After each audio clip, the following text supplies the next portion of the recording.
Hello everyone, and welcome to my The Bold Fans channel. I hope everyone is having a wonderful day. Before we begin, please hit the subscribe button and give this video a thumbs up. Luna disappeared 2 years ago. The official report stated that she drowned after a yacht party went horribly wrong. Her corpse was never discovered, and the community lamented the death of a young woman, whose life had been distinguished by quiet sadness and whispered dreams. Steffi Forrester, her childhood friend and confidant, had been the most outspoken in the search, refusing to accept Luna was missing until the evidence became irrefutable.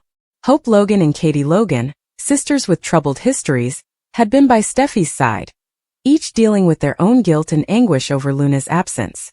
But suddenly the truth was unfolding, bringing with it a maelstrom of emotions that none of them were prepared to face. Luna's return was not a happy reunion. It was a reckoning. She had not drowned that night. She'd fled from a life that smothered her, from a family that expected perfection, and from a town that whispered about her shortcomings behind her back. That night on the yacht, she witnessed betrayals, falsehoods, and a darkness that clung to the people she cared about the most. So she fled, leaving behind a perfectly planned tale to protect herself. She'd started a new life in a faraway city, under a different identity, working as a server in a dimly lit cafe where no one asked questions. But the past has a way of finding up, and when a private investigator hired by Steffi discovered her in a grainy snapshot, the illusion was destroyed. Steffi was the first to discover the truth. She was seated in her office at Forrester Creations, the fashion company her family had founded, when the investigator slipped the photograph across her desk. Luna is alive, serving coffee to a stranger in a dive bar 300 miles away. Steffi's hands trembled as she grasped the photograph, her heart a battleground of relief and fury. How could Luna lead her to believe she had died? How could she abandon her or all of them? Steffi had spent sleepless nights regretting herself and questioning whether she could have saved her friend. The guilt gnawed at her, ruining her connections, marriage, and sense of self. And now Luna was alive, and the treachery was more devastating than any loss. Steffi did not wait. She drove through the night, the rain obscuring her windshield and her mind racing with questions. When she discovered Luna standing behind the counter of that dirty cafe, their gazes locked and time seemed to stop. Luna's face was devoid of color, her hands fumbling with a coffee pot as Steffi burst in, her voice cracking with emotion. "How could you do this to me?" Steffi demanded, her voice ringing throughout the practically empty diner. "Do you understand what I've gone through? What have we all gone through?" Luna's eyes welled up with tears, but she remained silent. She could not. The weight of her decisions pressed down harder than the rain outside. The confrontation was rough and jagged, like a wound torn open. Steffi's wrath gave way to anguish, and Luna's quiet was broken by hesitant confessions. She informed Steffi about the night on the yacht, and the secrets she discovered, including those involving Steffi's husband, Finn, and a disastrous business transaction. Luna had seen Finn with another woman, someone with ties to Port Charles's elite and who had threatened her if she spoke up. She'd fled to defend herself to protect Steffi, but the price had been her own identity and existence. Meanwhile, in Port Charles, Hope and Katie were engaged in their own war. The Logan sisters had always been close, but their relationship had deteriorated in recent years due to jealousy, ambition, and underlying anger. Hope, the younger, idealistic sister, had established herself as a designer at Forrester Creations, with her hope for the future line serving as a beacon of positivity. However, Katie, who was older and more pragmatic, had always felt overshadowed and her contributions to the family business disregarded. When they learned of Luna's survival, it sparked a fire that fueled their simmering anger. The battle broke out in the Forrester mansion's large living room, where many family secrets were hidden. Hope accused Katie of knowing more about Luna's disappearance than she admitted. "You were on that yacht, Katie," Hope continued, her tone accusatory. "You saw her last. Why didn't you say anything?" Katie's eyes blazed with rebellion. "Don't you dare put this on me," she exclaimed. "I was trying to protect this family. Something you've never understood." The debate escalated, bringing up old wounds, Katie's affair years ago, Hope's irresponsible love decisions, and their contrasting visions for the company. It was no longer just about Luna. It was about years of silent suffering, feeling inferior, and striving for a place in a world that expected them to be flawless. Their voices swelled, piercing the polished veneer of the Forrester legacy. Katie flung a glass against the wall, and the crash echoed like a gunshot. Hope flinched but did not back down. "You've always been jealous," Hope replied, her voice low and sharp. "You can't stand the fact that I've made a name for myself without your help," Katie said, laughing bitterly. "You believe you are so pure, Hope. But you're just as flawed as the rest of us." The words hung in the air, heavy with reality, and the sisters stood still, staring across a gap they didn't know how to cross. Back in the diner, Luna and Steffi sat in a booth with the rain still falling outside. Luna's narrative spilled out, a torrent of sorrow and terror. She talked about the loneliness, the evenings spent wondering if she'd made the right decision, the pain of missing Steffi and missing home. Steffi listened, her fury subsiding but not disappearing. "You could have told me," she explained calmly. "I would have protected you," Luna said, her eyes welling up with sorrow. "I did not want you to have to pick between me and Finn. I didn't want to ruin your life." The truth about Finn was a poison that soaked into Steffi's heart. She had sensed his estrangement in recent months, with the late nights and ambiguous excuses. But she pushed it away, clinging to the life they had created. Luna's statements prompted her to consider the possibility that her marriage was a sham. She drove back to Port Charles in solitude, Luna's photo tucked inside her handbag, her mind racing with doubt and determination. She'd confront Finn and demand explanations, but she knew the reality would crush her. In the days that followed, the effects of Luna's reappearance reverberated throughout Port Charles. Hope and Katie's disagreement had left them estranged, their words too fresh to retract. Steffi's showdown with Finn confirmed her worst fears. He'd been involved in a deal that skirted the line of legality, a desperate attempt to save the company from bankruptcy. The lady Luna had seen was a broker who had duped Finn with promises of power. He swore it was a mistake, that he loved Steffi, but their trust was broken. Luna, meanwhile, remained in the shadows, unsure whether she could return to Port Charles. The diner had been her haven, but it was no longer secure. The investigator's photo had sparked interest, and rumors of her survival were flying.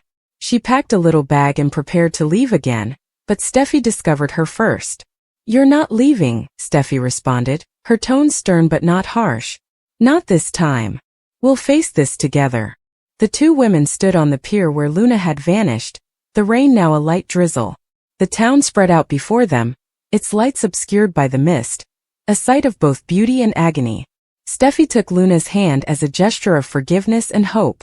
However, the road ahead was unknown. Hope and Katie's schism widened, with each retiring to their own part of the Forrester empire. Finn's betrayal lingered, a wound that may never heal. And Luna, alive but tormented, carried the weight of her decisions, knowing that returning meant confronting the history she'd attempted to avoid. Port Charles was a town of secrets, and Luna's survival was just the beginning. The rain continued to pour, washing away the lies but leaving behind an unpalatable truth. The bonds that tied these women, friendship, family and love, were frayed but not severed. They would battle and be harmed, but they would also survive, for it is what they had always done. And in the quiet moments when the rain stopped and the water whispered its secrets, they'd figure out how to rebuild, even if it meant starting from scratch. The day began with silence, not the type that feels nice, but the kind that presses against the chest like a weight. The house was silent, but each corner murmured with the shadows of yesterday.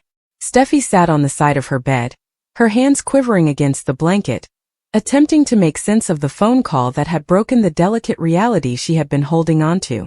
She had been told that Luna, the girl she had missed and whose absence had shaped the worst moments of her life, was not only alive but close enough to reach out and touch. Initially she thought it was cruel. Death was harsh, but so was resurrection, especially when it happened at the wrong time.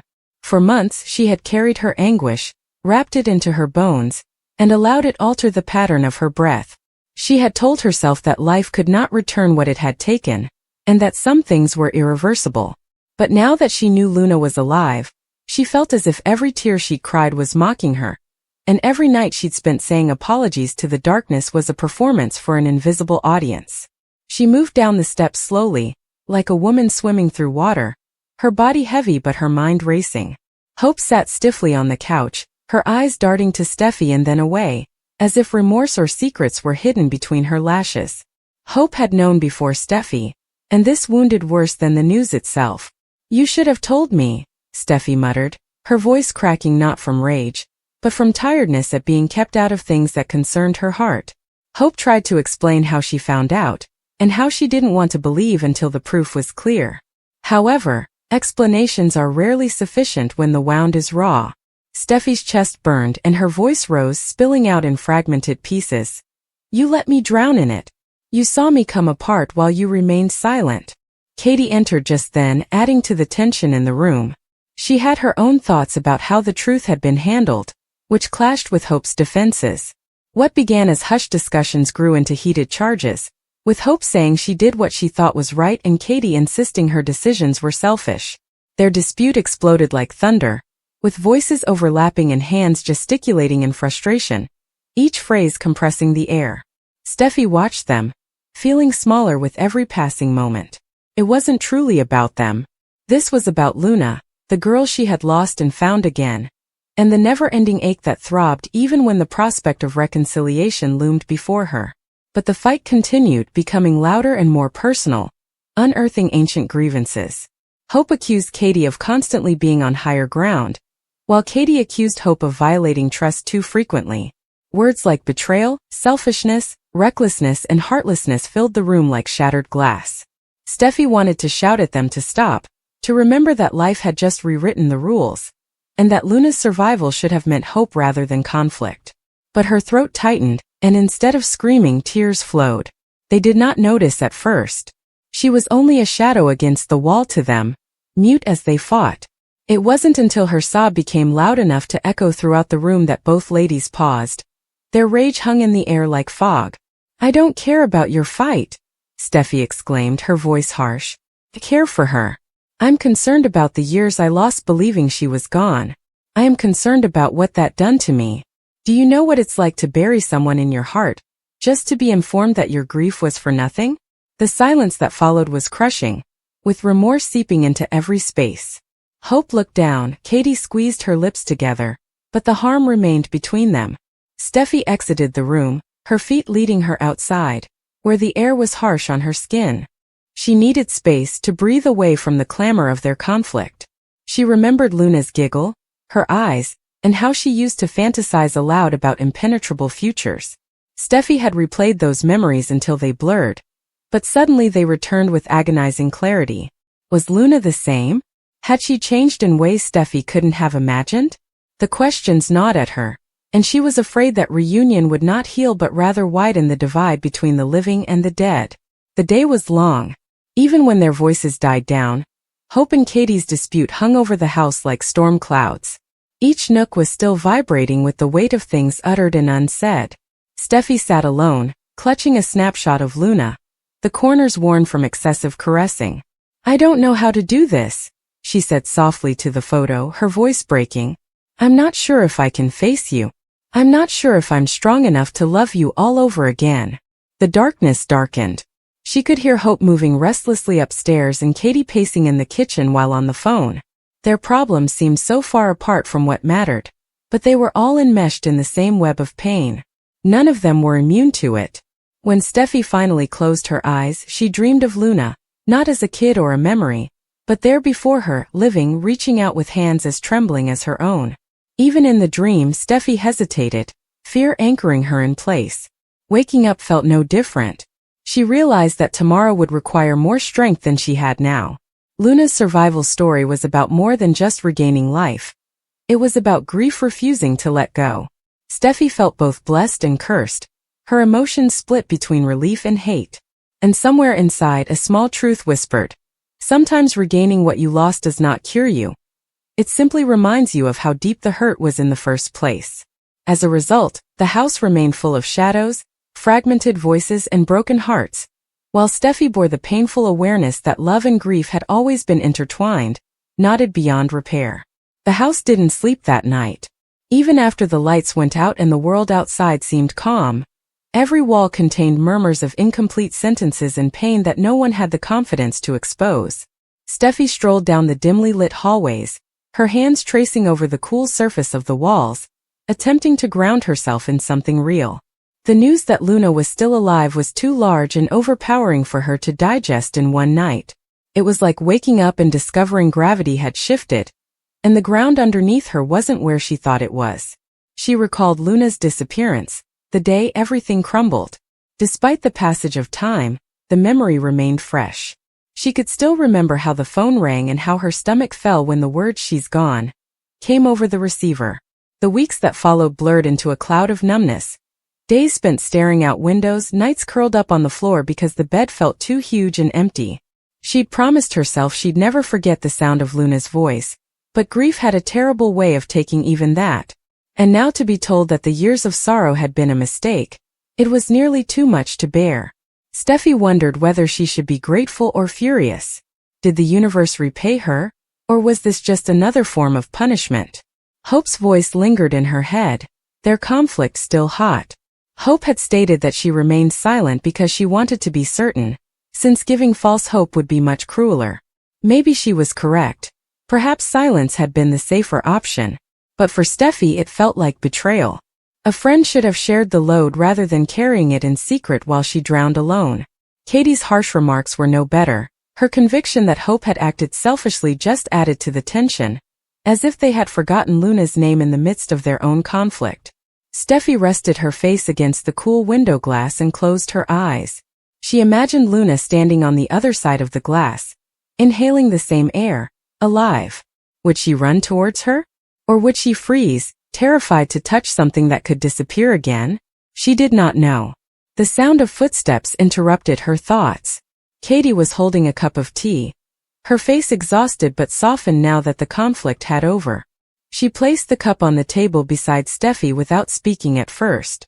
The stillness between them was uneasy, yet genuine.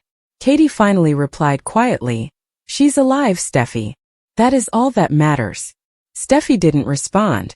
The words were supposed to be soothing, yet they left her feeling hollow. She wanted to believe them, that life had given her anything in return. But all she could feel was the echo of the years she could never regain, the time Luna had been lost to her, and the part of herself that had died as a result. She murmured so softly that Katie almost missed it. "What if I don't recognize her anymore? What if she does not recognize me?" Katie had no response. She simply laid her hand on Steffi's shoulder for a moment before leaving her alone in the darkness. The night stretched out, filled with questions. Steffi knew that morning would arrive, bringing with it choices. Luna was alive. That was the truth, no matter how acute or impossible. And when they finally met face to face, Steffi's heart would have to determine if it could handle the weight of both love and grief, intertwined as they had always been.